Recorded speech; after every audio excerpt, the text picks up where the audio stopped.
भगवान ने सुदामा जी महाराज को अपने समक्ष बैठाल करके मेरे प्रभु ने सुदामा जी महाराज को सबसे पहले स्नान करवाए, ध्यान करवाया, बड़े सुंदर सुंदर वस्त्र पहनाए और अपने स्वयं के राज सिंहासन पर भगवान ने सुदामा जी महाराज को बैठाल दिया। आओ मित्र बैठो। ये मित्रता ऐसी ही होती है। सुदामा जी महाराज को बैठाल दिए। सुदामा जी महाराज के जब भगवान पैर को धोने के लिए आगे चले और जब उन्होंने देखा कि सुदामा जी के पैर धोने के लिए मैं आगे चला हूं, तब भगवान को बड़ा कष्ट हुआ। पैर में से रक्त बह रहा है, खून बह रहा है। भगवान ने देखा सुदामा जी महाराज के पगों में से रक्त बह रहा है। जब इतनी बातों को देखा तो भगवान स्वयं फपक फपक करके सुदामा के सामने रोने लगे। देख सुदामा की दीन दशा, करुणा करके करुणा निधि रोए। पान परात को हाथ छुओ नहीं, नैनन के जल से पग धोए। भयंकर रोए महाराज, भयंकर रोए महाराज। इतना रोए, इतना रोए, इतना रोए, इतना रोए जिसकी कोई सीमा नहीं। और रोते रोते रोते रोते भगवान ने सुदामा जी महाराज से पूछा, मित्र घर पर सब बढ़िया है? सुदामा ने कहा, बिल्कुल मित्र सब बढ़िया है। भगवान बोले, जाओ आज से बढ़िया ही होगा। भाभी ठीक हैं? बोले बिल्कुल ठीक हैं। बोले जाओ आज से सब ठीक ही होगा। सुदामा के सामने भगवान ने कुछ भी नहीं कहा, कुछ भी। सुदामा ने कुछ भी नहीं कहा।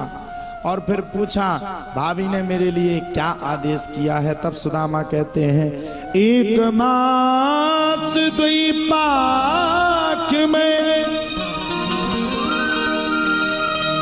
दो एकादशी हो, सो प्रभु दीन दयाल जो नित प्रतिदिन हो। भगवान कहते हैं, आप भी मेरी ओर से भाभी को मेरा संदेश पहुंचा देना। होनी थी सो हो गई, अब ना ऐसी हो। भाभी तेरे द्वार पे नित्य द्वादशी हो। महाराज हम तो चाहते खूब आपके यहाँ रोज द्वादशी हो गए, खूब आनंद के पल बीत में। महाराज सुदामा जी महाराज के कहने पर भगवान श्री कृष्ण ने विश्वकर्मा भगवान को आदेश दिया। उससे पहले 2 मुट्ठी चावल पाके 2 लोग सुदामा जी को दिया और तीसरा लोग भगवान ने स्वयं साक्षात्कार होकर के माता रुक्मणी ने 1 मुट्ठी चावल पाया। हमेशा श्री लक्ष्मी का वरदान दिया। जाकर के श्री विश्वकर्मा भगवान ने बड़ी सुंदर द्वारकापुरी की तर्ज पर ही सुदामा की पुरी बनाई। सभी भक्तों के लिए 1-1 महल बनाया और सबके लिए 1-1 महल बना करके बड़े प्रेम के साथ, आनंद के साथ, आनंदम पूर्वकम आनंद लेते हुए भगवान ने आनंद के साथ, बड़े प्रेम के साथ पुरी का उद्गमन किया।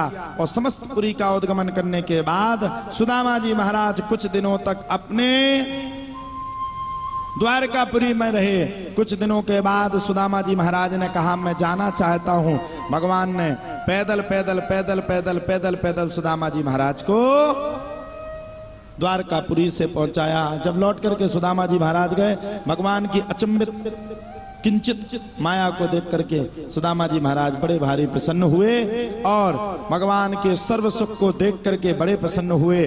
उस सुख में भी भगवान का भजन किया और अंत में सुदामा जी महाराज भगवान के श्री चरणों को प्राप्त हो गए। बोलो सुदामा जी महाराज की। कथा में आनंद लिया। सुदामा जी महाराज ने भी परिपूर्ण आनंद की प्राप्ति की और अंत तो गत्वा सुदामा जी महाराज बैकुंठ धाम को, गोलोक धाम को प्राप्त हुए। और आगे चल के भगवान ने अनेकानेक वर्णनों को पूर्ण किया। सुखदेव बाबा कहते हैं, राजा परीक्षित दत्तात्रेय के गुरुओं का वर्णन किया। एक बार की बात है, श्री दुर्वासा जी महाराज यादवों के नगर में चातुर्मास करने के लिए आए और जब श्री दुर्वासा जी यादवों के नगर में चातुर्मास करने के लिए आए तो कुछ यदवंशियों के लड़कों ने गर्भवती स्त्री बनने का नाटक किया और पूछा, बाबा जी लड़का होगा कि लड़की? बार बार टाला लेकिन नहीं माने। अंत में दुर्वासा जी ने श्राप दे दिया, जाओ ना लड़का होगा ना लड़की होगी, ये मूसल हो जाएगा और यही यदुवंशियों के विनाश का कारण हो जाएगा। मूसल को घिसते घिसते घिसते घिसते घिसते घिसते एक कील के रूप में लाए और कील से तीर बना। तीर भगवान एक शिला पर बैठे थे, जरा नाम के व्याध ने भगवान की तालुका पर प्रहार कर दिया। अब भगवान का वह दिव्य तेज धीरे धीरे करके पृथ्वी लोक से ऊपर की ओर उठने लगा। सदा सेव्या श्रीमद् भागवती कथा यस्याः श्रवण मात्रेण हर्षितम समाश्रय। पृथ्वी लोक से उठ करके आकाश में पहुंचा। उस दिव्य तेज में सभी ने सोचा भगवान ब्रह्मलोक होकर के आएंगे, किसी ने सोचा भगवान विष्णु लोक होकर के आएंगे, किसी ने सोचा भगवान देवलोक होकर के आएंगे, लेकिन भगवान का वह पवित्र तेज कहीं नहीं गया। उस तेज, उस शरीर से तेज फूटा और वही तेज पुनः पृथ्वी लोक में आया और पुनः आकर के भागवत महारानी में विलीन हो गया। हाँ, ताली तो बजा ही लो। चिंता मत करो, कलश सबको मिलने हैं। तो भगवान का वह पवित्र शरीर पृथ्वी लोक पे आया। सुखदेव बाबा ने कहा, राजा परीक्षित, ना कभी आत्मा मरी थी न मरी है और ना कभी मरेगी।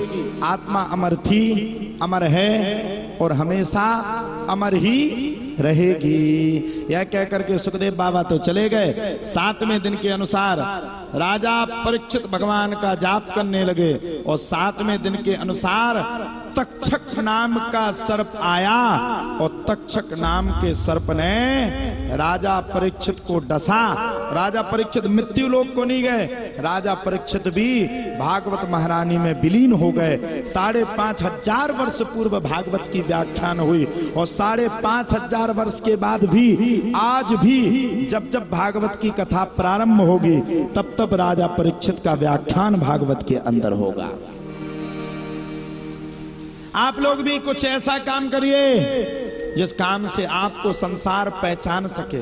मैंने कहा ना, आप सभी को रोज कहता हूं, रील की जिंदगी छोड़िए, रियल की जिंदगी जिए। और जिस दिन आप रियल की जिंदगी को जीना प्रारंभ कर देंगे वो दिन दूर नहीं होगा जब भगवान तेरी उंगली को पकड़ करके हमेशा तेरे साथ खड़ा हो जाएगा।